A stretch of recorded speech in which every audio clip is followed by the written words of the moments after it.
Bienvenidos a este foro de periodismo científico, edición latinoamericana. Mi nombre es Tania Balbuena y hoy vamos a seguir viendo excelentes iniciativas en temas de periodismo y divulgación de la ciencia. Ahora vamos a iniciar esta fase con alguien muy especial que está trabajando temas de fact-checking y especialmente durante esta pandemia. Bienvenido, Luis Roberto Castrillón. Esta es tu casa y el público te está esperando. 15 minutos para tu presentación.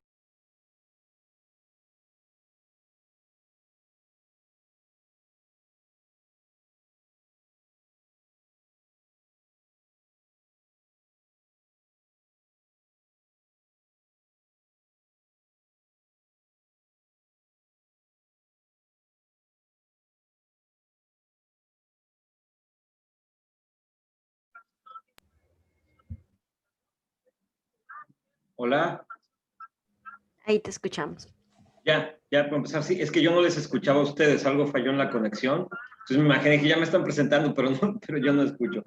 Muy bien, bueno, pues muchísimas gracias, un saludo a todos desde Mérida, Yucatán, en México. Voy a poner una imagen nada más rapidito durante la presentación, para que tengamos una idea de más o menos de qué es de lo que estamos hablando durante esta breve y concisa charla. Bueno, lo primero, comentarlo. ¿Cuál es una de las raíces de lo que vengo a presentar y de lo que voy a platicar con ustedes? Mi duda sobre si el pangolín era inocente o era culpable de estar participando en la cadena de mutación del virus SARS-CoV-2, bueno, de los coronavirus, y que se habría convertido en el virus SARS-CoV-2 y habría terminado de convertirse en el causante de esta epidemia de COVID-19 a nivel mundial. Y esa era mi pregunta, ¿no? ¿Es o no parte de esta cadena de mutaciones biológicas? Y luego la segunda pregunta que me hacía era, en términos periodísticos, ¿yo puedo apelar a la presunción de inocencia en la investigación científica? Parto de eso como una de las principales anécdotas de lo que dio pie a la existencia de este proyecto del que vengo a hablar con ustedes, que es COVID Conciencia, ¿no? Porque lo que yo decía es, si no existe suficiente evidencia de que este animalito que me parece tan simpático, un mamífero del norte de África y de Asia que me parece tan simpático, pudiera ser en parte responsable de la enfermedad que estamos viviendo, pues si no hay suficiente evidencia, entonces yo decía, apelo a la presunción de inocencia que se maneja en el sistema judicial y sostengo que el pangolín es inocente hasta que se muestre lo contrario. Eso era por una parte. Bueno, y luego un segundo escenario que motiva todo este proyecto es que de pronto no solo tenemos una gran cantidad de noticias falsas o de bulos o de como quieran ustedes llamarle o información engañosa publicada por distintas entidades o distintos personajes públicos, incluso gobiernos, artistas, pseudocientíficos o científicos y científicas muy reconocidas y reconocidos que de pronto empezaron a participar en esta serie de discursos de negacionismo sobre la pandemia de COVID-19. Sino que además teníamos otro problema gravísimo que era la mala interpretación de los estudios académicos, de los papers y sobre todo la presentación en medios periodísticos de papers académicos que eran preprints y se presentaban como si fueran ya datos estrictamente concluyentes, ¿no? Y me parece un segundo problema grave entre lo que estábamos viviendo en términos desde la observación del trabajo del periodismo científico. Y bueno, y entonces lo que se me ocurre un poco más o menos es cuál pudiera ser la solución hacia eso, qué es lo que puedo yo aportar desde un proyecto personal que tengo desde hace años que se llama El Editor de la Semana y a lo que me dedico es a hacer verificación y fact-checking de datos, de discurso público y de aquello que las personas compartimos a través de las plataformas de medios sociodigitales como Facebook, Twitter, WhatsApp, entre otros, ¿no? Y esto coincide con la lectura que hago de un tuit de Aleida Rueda. Aleida es la presidenta de la Red Mexicana de Periodistas de Ciencia, en el que ella se quejaba de que los grandes medios en México no estaban dándole una interpretación adecuada a la información que se publicaba de ciencia sobre la pandemia y sobre el virus, así como posibles tratamientos o el avance en el posible desarrollo de una vacuna. Estoy hablando de hace ya varios meses. Y además ella, más que un tuit donde cuestionaba, era un tuit donde incluso manifestaba su molestia ante ese papel de los medios y remataba diciendo, habemos tantos periodistas especializados, ¿por qué no nos contratan? Y crea un hashtag para ese tuit llamado COVID Conciencia, es decir, es la primera vez que leo el hashtag COVID Conciencia. Y en ese mismo momento le llamo inmediatamente a Leida y le comento, ¿sabes qué? Acabo de estar platicando hace unos días con Daniela Mendoza del portal Mexicano Verificado, que hace verificación de discurso público y de datos en México. Y le dije, y desde hace tiempo traemos la idea de hacer algo especializado en verificación de temas científicos en el portal de Verificado. Ya habíamos hecho un par de publicaciones el año pasado, lo habíamos platicado personalmente en febrero de este año, antes de que tuviéramos todo este asunto de la pandemia encima, y traíamos ahí algunas ideas tejiendo entre Daniela Mendoza, el resto del equipo de Verificado y un servidor. Entonces se lo comento a Leida y le dije, casi al tono de Elsa, de Frozen, de Disney, en vez de decir, ¿y si hacemos un muñeco? Le dije, ¿y si hacemos un proyecto? Hoy casi recuerdo que probablemente se lo habré cantado, ya ella se acordará si lo canté o no. Y bueno, empezamos a tejer algunas ideas. Aparte, yo ya había tenido contacto con un grupo de chicas que se encuentran ya agrupadas bajo la denominación de científicas mexicanas y que son científicas de origen mexicano en diversas disciplinas, en diversos grados académicos, que están viviendo en México o en el extranjero y formaron un colectivo a través del cual comparten experiencias y conocimientos. Entonces, las unimos ahí un poco al grupo y bueno, luego puse un post en Facebook solicitando a gente que pudiera ayudarnos para diseñar, para editar videos o audio y se sumaron algunos voluntarios y aparte luego otro grupo de un colectivo llamado La Bombilla Iluminarte Conciencia, que también están haciendo comunicación pública de la ciencia en México, combinándola con información cultural y de arte.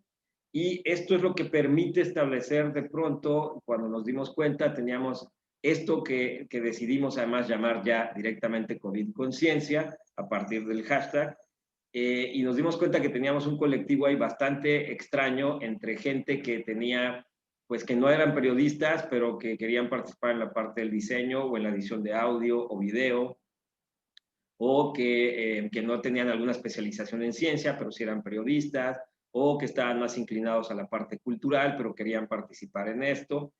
Y aparte, bueno, este paraguas de doble de la Red Mexicana de Periodismo de Ciencia, de Verificado, y el elemento que me parece a mí el más importante que siempre me gusta destacar, un grupo de personas, en este caso todas mujeres, especialistas en diversas disciplinas académicas, que estaban dispuestas no solamente a asesorarnos, sino a colaborar dentro del proyecto.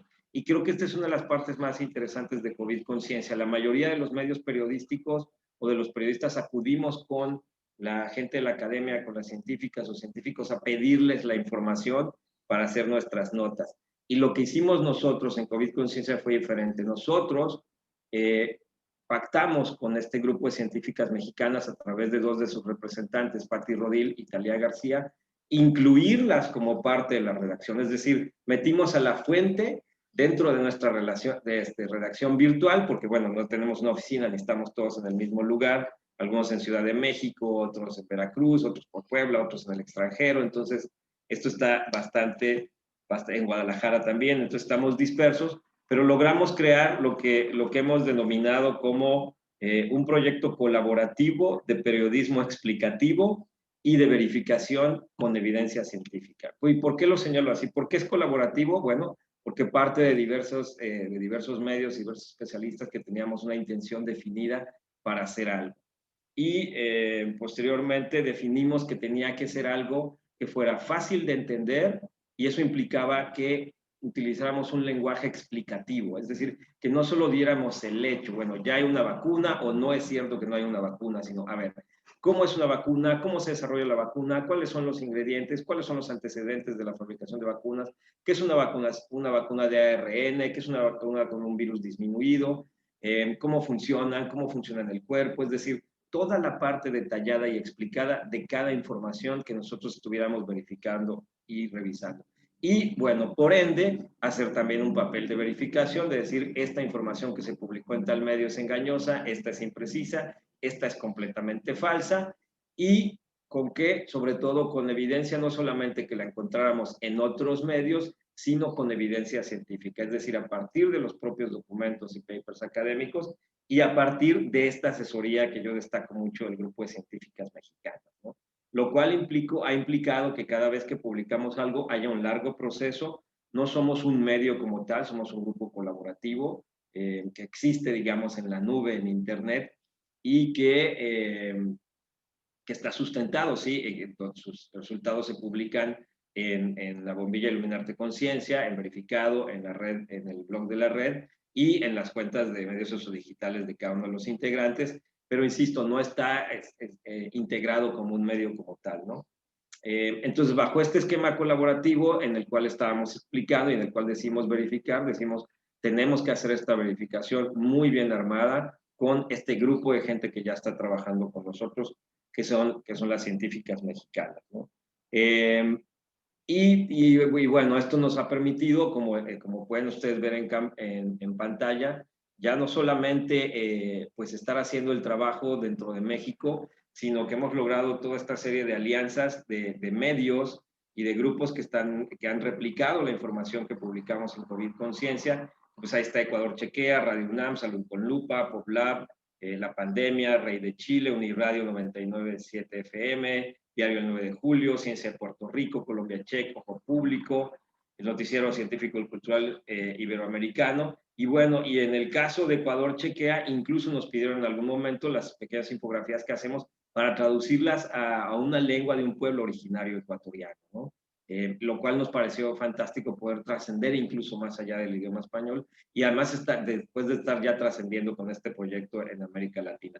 ¿Cuál es el desafío que tenemos ahora? Por las dinámicas propias de cada uno de los integrantes de COVID Conciencia, lo hemos, y ahí yo asumo mucha responsabilidad como uno de los editores, lo hemos descuidado un poquito y hemos parado un poco la producción y estamos buscando las maneras de poder continuar y darle de nuevo mucha fuerza a este proyecto, ¿no? Y dentro de ese reto está también seguir comentando cómo surgió el proyecto, qué es lo que hemos hecho, qué alcances hemos tenido y destacar muchísimo la importancia de que el mejor periodismo hoy se tiene que hacer a través de la vía colaborativa y tiene que ser explicativo y tiene que sustentarse siempre en la verificación. Tenemos que estar bien seguros y tener bien amarrados lo que publicamos porque eso es lo que le va a dar mejor información a la gente para tomar decisiones y no solamente porque haya sido una necesidad durante una situación de crisis pandémica como la actual, sino en general, ¿no? O sea, entonces creemos firmemente en la colaboración, en la verificación y en tener la mejor evidencia posible siempre, ¿no?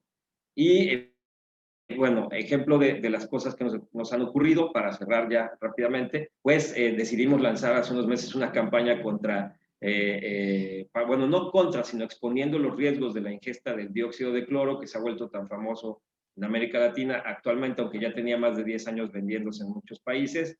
Y bueno, la respuesta la medimos no solamente de manera cuantitativa por cuántos replicaron las notas que publicamos o los contenidos que generamos, sino por los ataques que tanto la red como Verificado como un servidor recibimos de algunas entidades o algunas personas que son promotoras de este compuesto.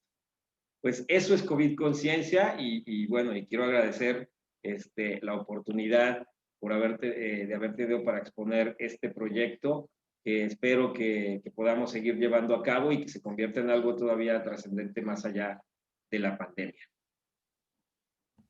Muchísimas gracias, Luis. Es un gusto tenerte, por supuesto, para nosotros. Y ahora vamos a continuar esta sesión con Raiza, quien es cofundadora y directora de estudios Planeteando, una iniciativa también mexicana, pero ya vamos a mirar más hacia el lado de la divulgación. Entonces, bienvenida, Raiza, y este es tu público. Muchas gracias, Tania, y gracias por la invitación. Y es un placer estar aquí con todas estas personas tan experimentadas. Mi tema del día de hoy es la inclusión de temas de justicia social en la comunicación de la ciencia. Y elegí este tema justamente porque yo llevo trabajando en el proyecto Planeteando desde hace 3 años. Yo y mi esposo fundamos este proyecto y lo que buscábamos al principio era solo la comunicación del cambio climático. Y con el tiempo se ha expandido un poco a comunicación de ciencias ambientales, de geociencias, pero nos dimos cuenta que un eje central para la comunicación de estos temas no solamente es la parte científica, sino que es la comunicación de cómo afecta también a diferentes grupos de la población y cómo estos impactos diferenciados, tienen razones que vienen pues de la sociedad, ¿no? De estructuras políticas, económicas y sociales.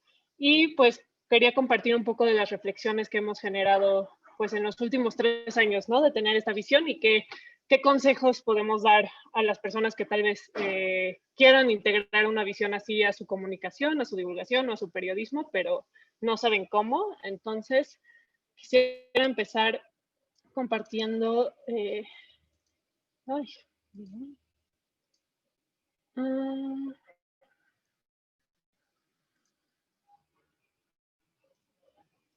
sí, compartiendo esta frase con ustedes, que muchos ya conocerán porque pues es de esas que está por todos lados en el internet y que pues la vemos, ¿no? Y hasta luego no sabemos ni de quién es, pero la compartimos. Pero acá está esta gran frase de Desmond Tutu: si eres neutral en situaciones de injusticia, has elegido el lado del opresor. Y esta frase pues es muy fuerte, ¿no? Porque a veces nos gusta pensar, sobre todo pues en carreras como la ciencia o el periodismo, ¿no? Que neutralidad es lo mismo que objetividad. Y cuando leemos esta frase, pues también nos gusta pensar que nosotros no somos ese tipo de personas que nos quedaríamos neutrales ante injusticias, ¿no? Entonces, a veces esas injusticias en las que pensamos, pues justamente son, pues, políticas, ¿no? Como el apartheid al que se enfrentó el mismo Desmond Tutu, el régimen del apartheid en Sudáfrica, o en temas de derechos humanos, ¿no? Estamos comprometidos a que pues, diferentes grupos tengan todos, ¿no? Que todos se respeten sus derechos.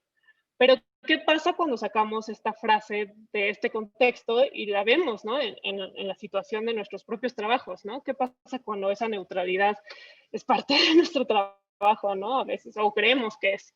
Entonces, pues Houston, we have a problem.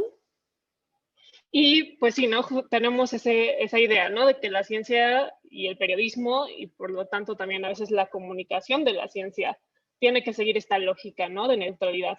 Y no voy a tocar mucho, o sea, qué podríamos distinguir entre objetividad y neutralidad, pero parte del mensaje que quiero dar es que siento que muchas veces tendemos a pensar que son lo mismo y que lo que estamos comunicando tiene que caer en este reino de la neutralidad. Nos gusta usar esta analogía de que los científicos somos como Bob Ross, ¿no? Nos gusta cuando hacemos, bueno, yo ya no me considero científica, pero cuando los científicos pues hacen sus estudios, es como que están pintando sus arbolitos, les está quedando muy bonito, confiamos en sus metodologías, esos estudios terminan, esos cuadros, ¿no? Pues se publican en algún lado, pero pues no siempre ven la luz, ¿no? A veces quedan enterrados debajo de miles de cuadros que van saliendo, que se van produciendo, y digamos que casi nuestro trabajo a veces somos como los curadores del museo, ¿no? Que decidimos qué cuadros se cuelgan y qué cuadros puede ver la gente en nuestras plataformas. Pero muchas veces también, digamos que nuestro enfoque justamente se va, pues, a quién tiene acceso al museo, ¿no? Justamente parte pues, de ser comunicadores es, pues, esta idea de que sabemos que no todos tienen acceso a la información científica que se está produciendo y parte de nuestra labor es justamente facilitar ese acceso. Pero muchas veces se deja de lado pues lo que hay detrás también, ¿no? De la construcción de estos cuadros, de los marcos que se están usando para construirlos.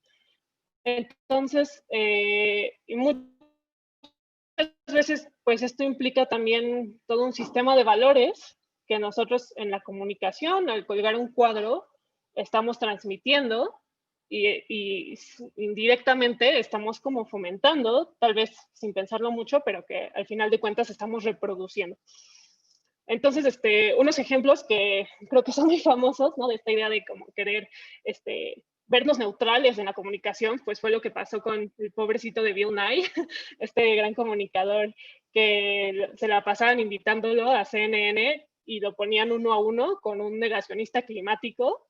Y, o sea, y CNN es como esta plataforma, ¿no? Que se ve como de noticias relativamente neutral, objetiva, y entonces su idea de verse neutral y objetivo era, vamos a poner a Bill Nye y en este caso es un miembro de la Fundación Heritage, que pues, es una que ha metido muchísimo dinero a crear estudios que digan que el tabaco no causa cáncer y que justamente de negacionismo climático, etcétera, ¿no? Y este es un ejemplo, pero varias veces lo han invitado en este caso y hasta creo que el comediante John Oliver en su video de cambio climático y repitiendo lo que dijo Bill Nye justamente en este tema, dijo, para ser justos deberían de haber invitado a otros 97 científicos, porque así es como están los datos, ¿no? No debe de ser uno a uno, sino porque este señor, el de abajo, también era negacionista, dijo, para haber sido un buen debate, tendríamos que haber estado aquí parados 97 personas que estamos de acuerdo que el cambio climático es real. Y otra cosa que está pasando también es que tenemos que dentro de la misma ciencia se están dando muchos procesos. Este tema me llamó mucho la atención porque no escuché mucho eco de esto cuando salió la noticia, porque pues me imagino que muchos de los que están aquí presentes habrán escuchado pues toda esta teoría conspiranoica de cómo las torres de 5G son las que provocaron coronavirus, etcétera, y pues encontraron que pues es un grupo de científicos que ha estado publicando este tipo de pseudociencia en revistas de pares, de revisión por pares, y algunas como de publicistas pues grandes, pero que están publicando esta información, ¿no? Están creando, digamos, pintando estos cuadros, los están poniendo aquí en la bodega de cuadros, y aunque a nosotros no nos guste como curadores del museo, pues es información, ¿no? Que está ahí. Entonces, ¿qué pasa, no? ¿Qué podemos hacer de nuestro lado? Bueno, perdón. Ya el último ejemplo que quería dar es de un caso que me tocó a mí revisar personalmente, una historia de periodismo que hablaba sobre los efectos de la fracturación hidráulica en las personas y digamos que la manera en la que estaba enmarcada esta noticia, bueno, esta pieza escrita, comunicaba un artículo que también así estaba estructurado, ¿no? Tenemos que la fracturación hidráulica o el fracking, pues sí, causa muertes, emite gases de efecto invernadero, incluso más que el carbón, pero habían trabajos. Entonces se crea esta falsa equivalencia donde los elementos que se están usando en un estudio se ponen al frente como, miren, estamos buscando el balance, ¿no? Lo bueno y lo malo de esta actividad. Pero podemos ver que el problema está desde dónde se enmarca. ¿Por qué tenemos que ponerlo en una balanza desde el principio? Cuando ni siquiera se está hablando de si los trabajos les dan prestaciones, si tienen seguro, quiénes son los dueños de los que se están dedicando a la fracturación hidráulica, ¿no? ¿Quién se está llevando las ganancias, en cierto modo, ¿no? O sea, ¿cuánto se está quedando, ¿no? De lo que se gana. Veo que aquí hay unos comentarios, pero ahorita los leo, no sé. Perdón, es que como que se me escondió el chat. Entonces sí, como que parte del mensaje que queremos mandar es qué sistema de valores estamos transmitiendo indirectamente a nuestro trabajo y por qué hay variables que se toman en cuenta en un estudio y otras no. Entonces, en el ejemplo del fracking, pues sí, solo analizaban esas tres variables y el periodista que retomaba esa noticia lo único que hacía era entrevistar a alguien de una escuela de negocios, ¿no? Que hablaba de impuesto al que tomar en cuenta las externalidades del fracking, pues no, iba a hacer que se invirtieran en energías más sucias. Pero, ¿por qué ese periodista no hizo el esfuerzo de hablar con alguien que se dedicara a otro tema, ¿no? En parte de sustentabilidad, en parte de cambio climático? ¿Por qué no habló con personas de la misma comunidad? Entonces, creo que es importante que tomemos en cuenta, pues sí, ¿no? Justamente qué sistema de valores estamos transmitiendo en nuestra comunicación. Y a veces nos preguntan, oye, sí, pero ustedes hablan de cambio climático, ambiente, eso es como que muy evidente, ¿no? O sea, casi todos los temas, pues no puedes dejar de afuera la parte política, la parte social. Y yo lo que les contesto siempre es como que en todo hay que dar el contexto sociohistórico. No podemos desconectar la información científica, el conocimiento científico del contexto en el que se creó. Y este ejemplo me encanta darlo, es uno de nuestros videos en Planeteando y es uno de los que más me siento orgullosa, porque hablamos no solamente de, pues, de qué significa, ¿no? De qué fue esta hipótesis de la deriva continental y por qué costó tanto trabajo aceptarla después como la tectónica de placas, sino que lo posicionamos justamente en cómo se dio esa aceptación y por qué costó tanto trabajo, porque pues los mitos que se han hecho alrededor es como, es que Wegener nunca pudo comprobar, ¿no?, su hipótesis. Pero en realidad, si uno se pone a investigar la historia, pueden encontrar, por ejemplo, que este señor, ya cuando existía mucha evidencia de la tectónica de placas, ya en los años 70, 60, pues había mucha gente en las universidades con una posición buena, que había sacado muchos papers, no, con otro tipo de hipótesis de cómo funcionaba el movimiento de la Tierra, como este señor, Maurice Ewing, el punto que corrió a varias personas de su departamento porque no le gustaba que lo que estuvieran publicando contradijera, ¿no?, sus resultados, ¿no? Y pues que en todo caso los nuevos resultados era confirmaba la tectónica de placas.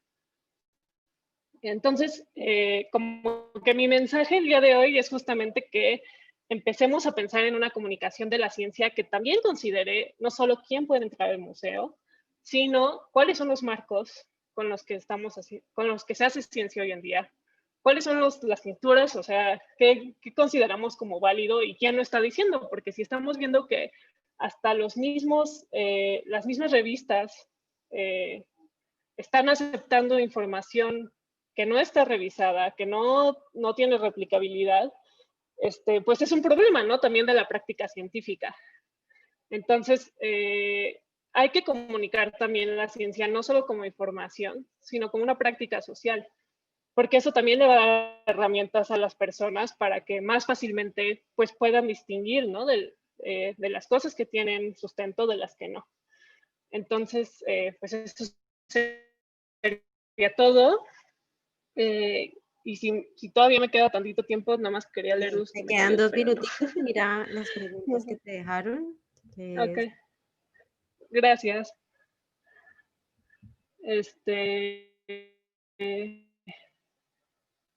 Sí, gracias, Johan. Sí, hay que considerar eso. Luis, hay que ponderar bien a quién le damos voz en un medio y cerrárselo a alguien, como en este caso no es censura, exacto. Como cuando le apagaron el micrófono a Trump. En Perú, los políticos congresistas tienen la costumbre de pasearse desperdigando opiniones infundadas y noticias falsas en programas de entrevista, ni un cuestionamiento a las barbaridades. Sí, exacto. Entonces, pues muchas gracias a todos los que aportaron con sus comentarios. Y el mensaje es ese, ¿no? No solo compartir información, sino darles las herramientas a las personas para distinguir qué información y qué valores, ¿no? Qué valores estamos transmitiendo al final en nuestra práctica. Muchas gracias. Muchísimas gracias, Raice. Yo creo que dejas el preámbulo, perfecto para la siguiente speaker de Argentina, Sofía Dottori. Bienvenida, quien es geóloga y especialista en cambio climático y también ha sido nuestra colaboradora en N+1. Bienvenida, Sofía, y el público es tuyo. Bueno, muchas gracias por la invitación. Aquí ya es de noche, 8:30, así que voy a decir buenas tardes, buenas noches. Espero que me oigan bien. ¿Se oye bien? ¿Desde qué ciudad? Sí, estoy en Lisboa, en Portugal. Así que para mí un gran honor compartir con ustedes esta mesa para debatir. Muy contenta por escuchar a Raiza, porque no esperaba, veía que la temática era mucho más social, ¿no? Un contexto más político y hablar de cómo manejamos la comunicación, y de repente surgieron estos tópicos geológicos y yo ya me sentí un poco más representada. Así que muy lindo eso, muchas gracias. Y bueno, en el día de hoy yo quiero compartir un estudio que he llevado a cabo. Antes que nada me voy a presentar, soy geóloga, nacida en Córdoba, Argentina, me he especializado en cambio climático aquí en España, cuando vivía en España hasta hace unos meses, y en este momento vivo acá en Portugal, pero siempre estoy muy ligada a todo lo que sucede con nuestro continente, América Latina, y bueno, y por supuesto trabajé con N+1, y así he conocido a todos estos colegas maravillosos. Quisiera compartir la presentación, no sé si ahora lo puedo hacer. ¿Sí? A ver si puedo, a ver, debe ser esto. ¿Cómo se puede poner en...? Ay, no te lo puedo poner, bueno. Espérate ahí. ¿Ahí se ve? Sí, está cargando.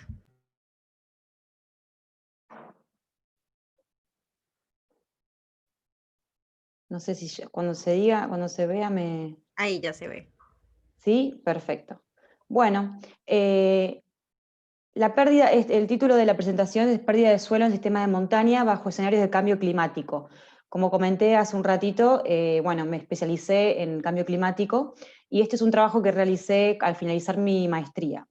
Ya sabemos que hay un montón de información sobre lo que sucede, ¿no?, con esta crisis climática y siempre nos preguntamos qué va a suceder, ¿no?, a nivel de todo tipo de ecosistema. El suelo, al igual que la piel en nuestro órgano, es un órgano súper extenso que ocupa la corteza terrestre y que también sufre, a pesar de que no veamos en ciertas regiones como en las montañas, todo lo que está sucediendo con respecto al calentamiento global.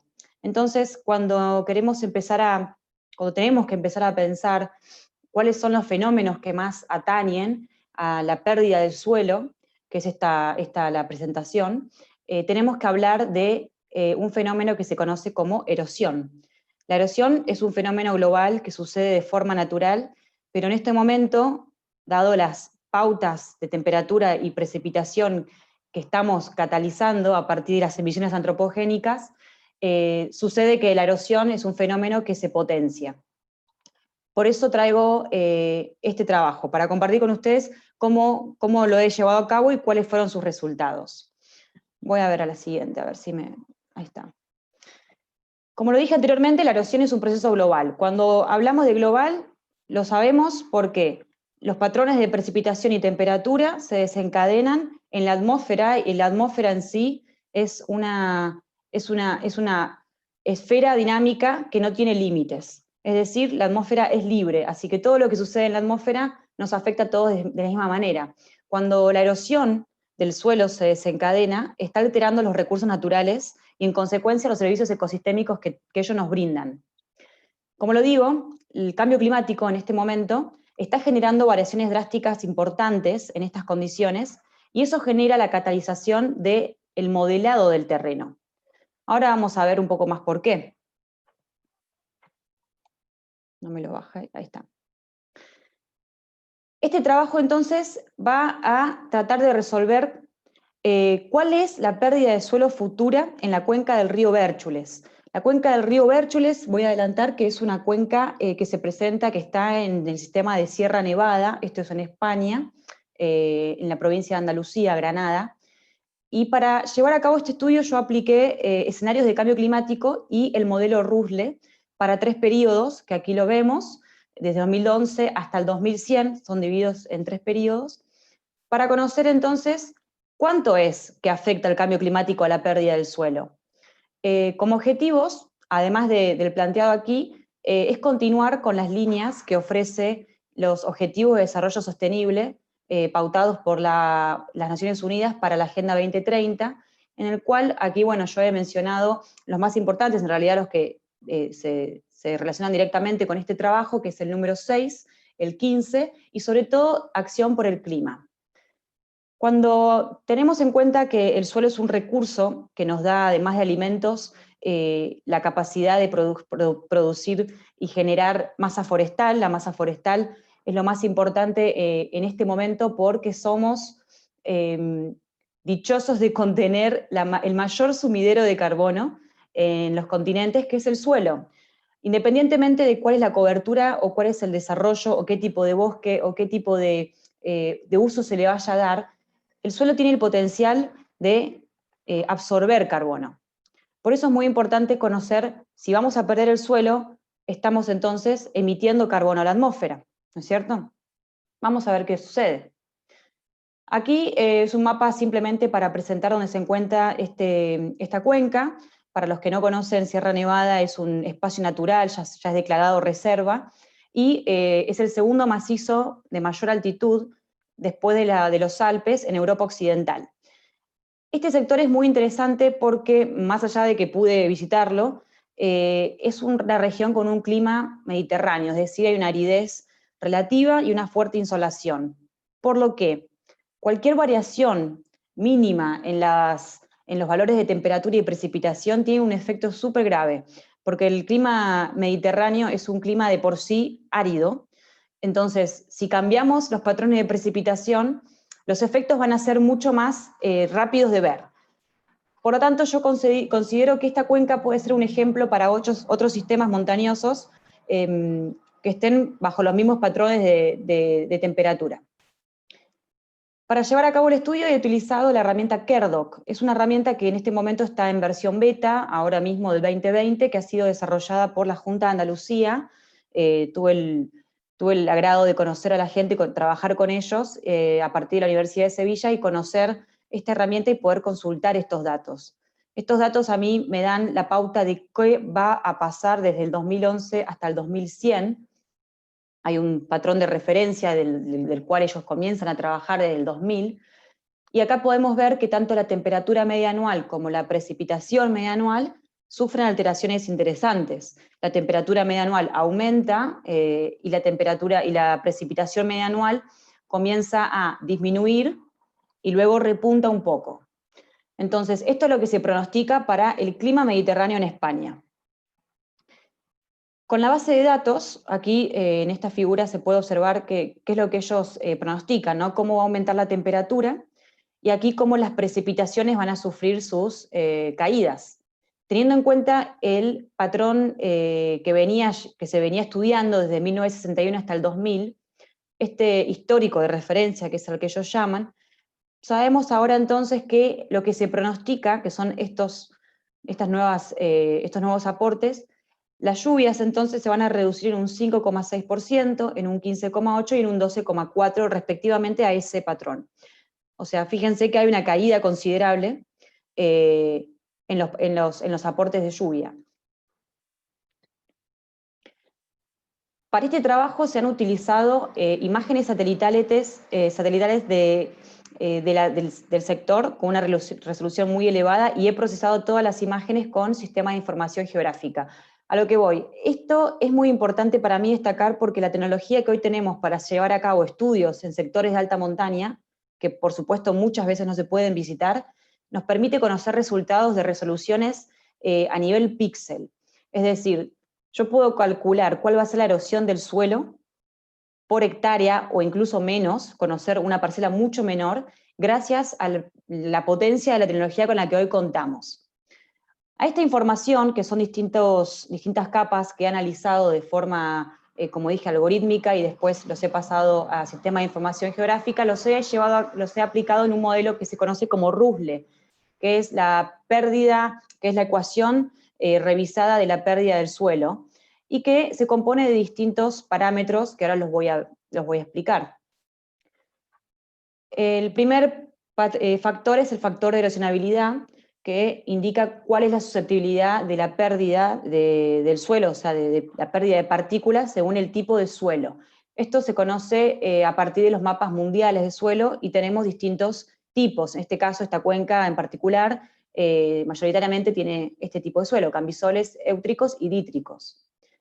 El factor topográfico es el segundo factor, tiene que ver con la topografía, es decir, con lo accidentado que es el sector montañoso, y en este caso, como se puede observar aquí, el sector céntrico, que coincide justamente con la confluencia de los ríos, es donde vamos a tener un mayor valor topográfico, y esto implica una mayor erosión. La cobertura. El factor de cobertura es justamente el uso que se le da a la tierra. En este tipo de sectores, en Sierra Nevada, mayoritariamente predominan matorrales y pastizales.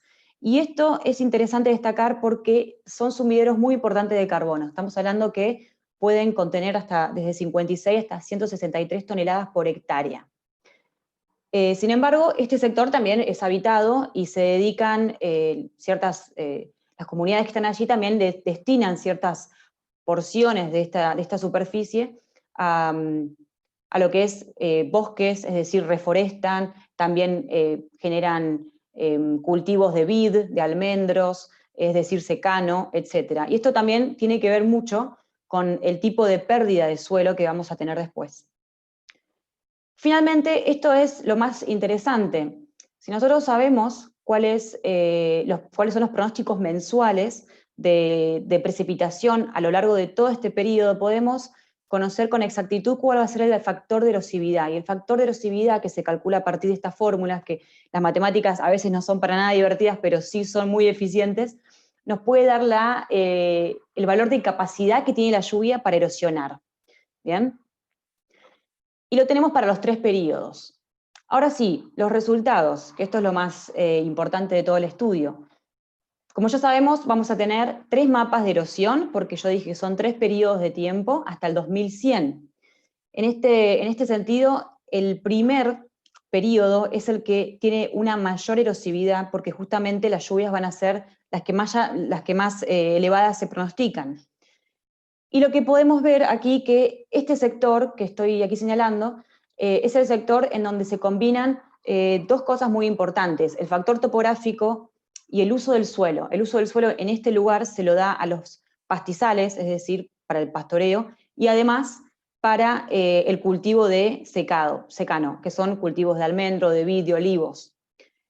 Esto genera que la erosión del suelo sea mucho más elevada, y queda insigne en los 3 periodos, lo van a ver también así en los siguientes. Claro que este estudio está considerando factores constantes, como es el uso del suelo, pero lo que estamos ahora analizando es cómo la precipitación va a potenciar esos patrones que ya se están utilizando, es decir, el uso del suelo que se le está dando, si no generamos prácticas de manejo distintas. Entonces, la mayor preocupación es en este periodo, al 2040, es decir, es a corto plazo. Al 2070 hay una disminución, disminuye un poco el grado de erosión, tenemos valores más bajos, siempre se calcula la erosión del suelo en toneladas por hectárea y año, y fíjense que estos valores más elevados que yo mencionaba superan las 200 toneladas por hectárea y año, es decir, superan los límites que son reconocidos como tolerables por la FAO. Sierra Nevada, entonces, es uno de los ejemplos que, por lo que estamos vislumbrando, va a padecer muchísimo el cambio climático si no se logra reducir el aumento a los 2 grados centígrados que se ha propuesto. Finalmente, gracias a que al final, en el último periodo, las temperaturas, si bien siguen aumentando, las precipitaciones son menores, tenemos que la escorrentía y los efectos erosivos también se reducen un poco. Pero, sin embargo, el cambio climático es un fenómeno que ataca por todos lados, es decir, si tenemos precipitaciones elevadas, pero no tenemos precipitaciones, no significa que no vamos a tener erosión en el suelo. Lo que sucede en el suelo es al contrario, si no hay humedad y hay mucha precipitación, la deshidratación va a ser totalmente prominente, cada vez mayor. Y esto genera que el suelo, además de perder el carbono y su humedad, pierde la cohesión, es decir, sin humedad no hay cohesión de sus partículas y con ello puede ser mucho más susceptible de ser erosionado por otros fenómenos, como pueden ser vientos, tormentas huracanadas o incluso eventos extremos como son las tormentas aisladas, típicas de lo que está sucediendo en este momento por el cambio climático. Como conclusión, si bien esto es un estudio científico que quizás no aborda en este momento temáticas sociales o de la tónica que estamos manejando, quiero aclarar que esta es la forma en que nosotros, los especialistas, comenzamos a ver cómo nos podemos acercar a entender lo importante que son los recursos para las comunidades, para las poblaciones. La tasa de erosión en este estudio en sí, como ya dije, va a disminuir porque las precipitaciones disminuyen, pero el aumento de temperatura va a generar una aridificación. Si hay aridificación, esto se traduce en una pérdida interesante para nosotros porque nos atañe en lo que es biodiversidad, en lo que es producción de alimentos. Es decir, el perjudicado directo somos las especies.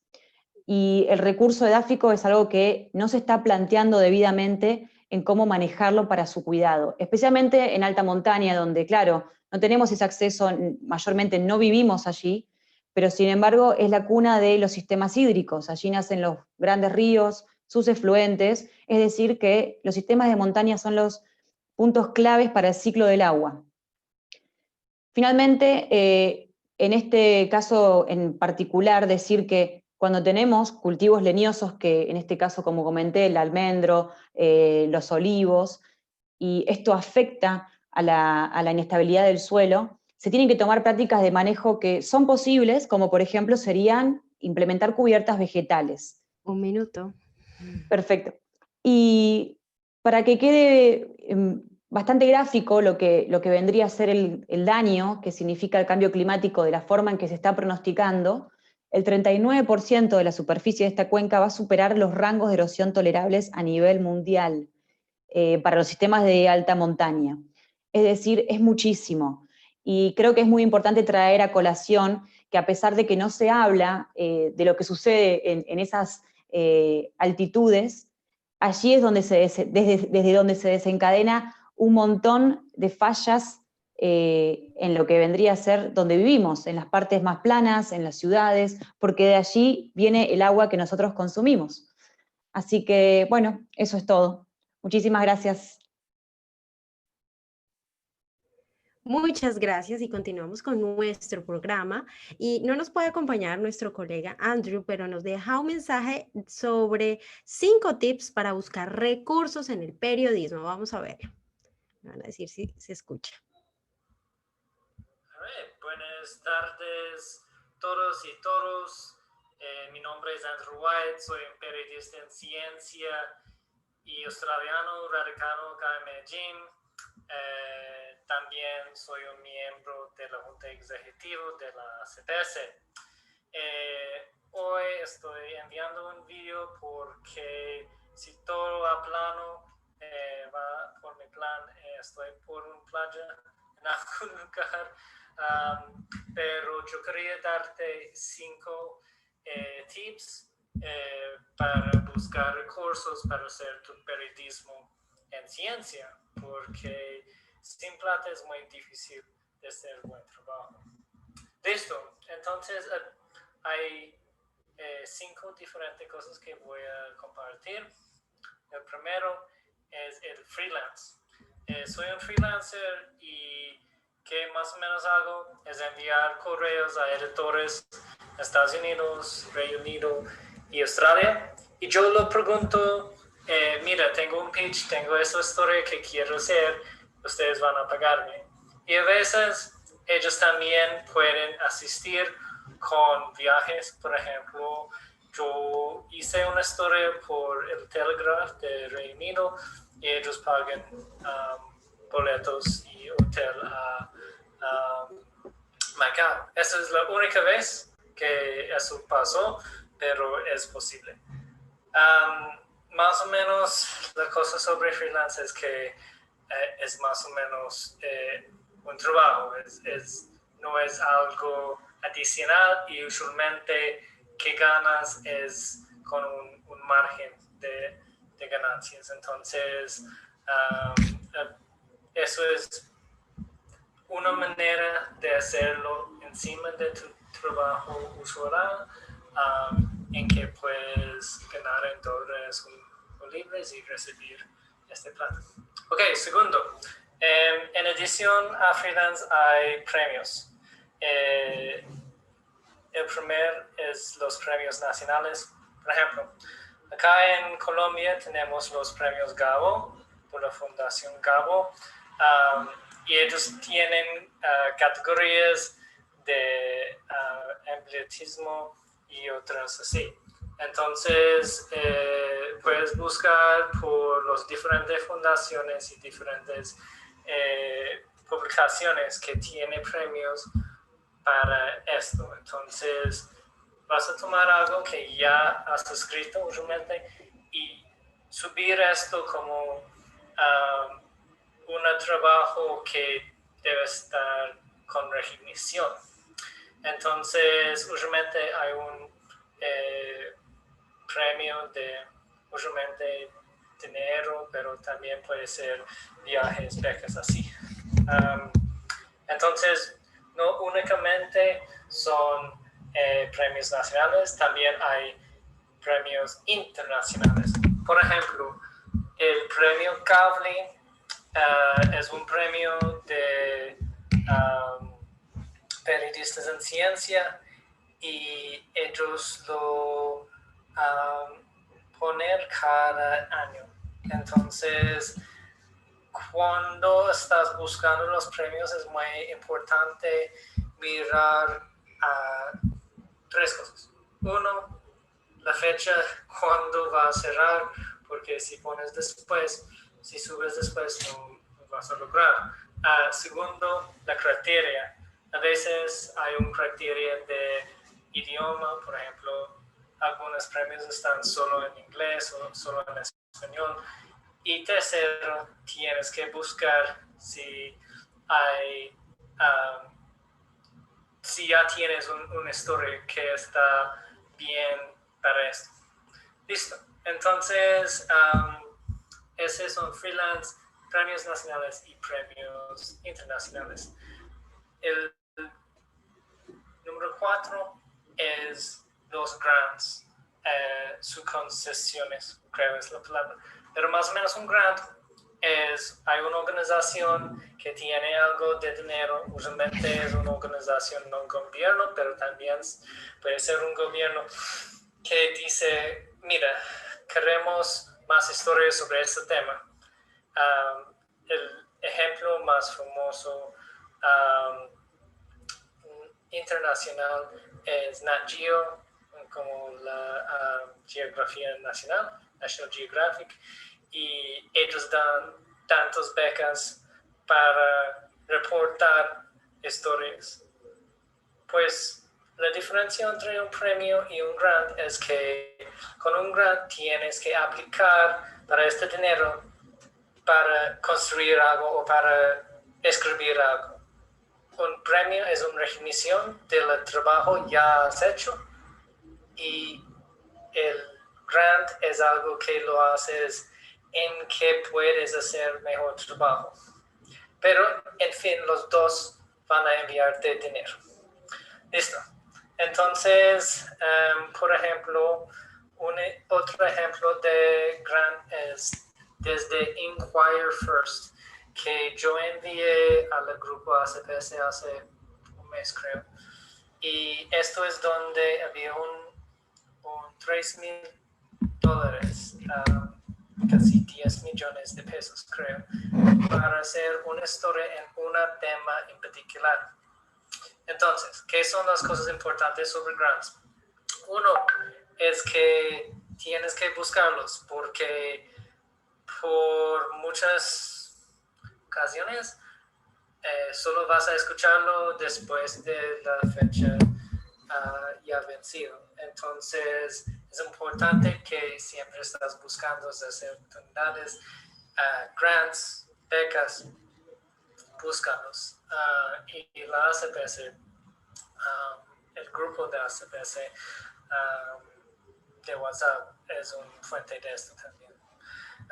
Listo. Entonces, segundo, tienes que mirar bien la aplicación, porque más o menos tienes que construir un documento que muestres que eres la persona perfecta para hacer esto. Debo notar que es difícil, pero no es imposible. Porque es tanto dinero, ellos van a querer, van a atraer muchas aplicaciones. Entonces tienes que mostrar que eres la persona. Entonces, que quieren elegir. Entonces, otro trabajo, tienes que mostrar las cosas que realmente están mostrando por qué eres el experto, por qué tu historia de trabajo es de propiedad. Entonces, voy a darte un ejemplo. Yo apliqué un grant de reportar en la Amazonía. He estado en la Amazonía antes y puedo demostrar que ya tengo los contactos, ya sé el terreno, ya sé logística. Y esto puede mejorar. Después de, eso fue en marzo, pero ya sabemos que la pandemia llegó. Pero ahora sí hay más becas para investigar cosas en la Amazonía porque los gringos como yo no pueden llegar desde Nueva York o Londres para reportar en estos lugares. Entonces, esto es una oportunidad de aplicar a este grants para decir, ya estamos aplicando y podemos llegar a estos lugares, ya tenemos los contactos. Ok, ya es 9 minutos, entonces yo quiero cerrar por recordarte los 5 diferentes maneras en que puedes buscar recursos.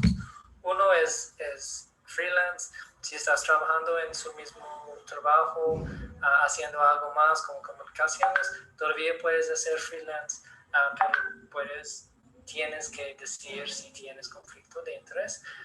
Por ejemplo, yo estuve trabajando para una empresa de relaciones públicas en Australia, pero también estuve escribiendo para una revista. 2 y 3 eran los premios. Los premios están para una recognición de trabajo, pero también para lanzar una carrera. Si tú puedes ganar un premio, eso es recognición. No es necesario que ya tienes premios para ganar más premios. 4 y 5 eran los grants. Entonces, subconcesiones, todavía no puedo pronunciar esta palabra.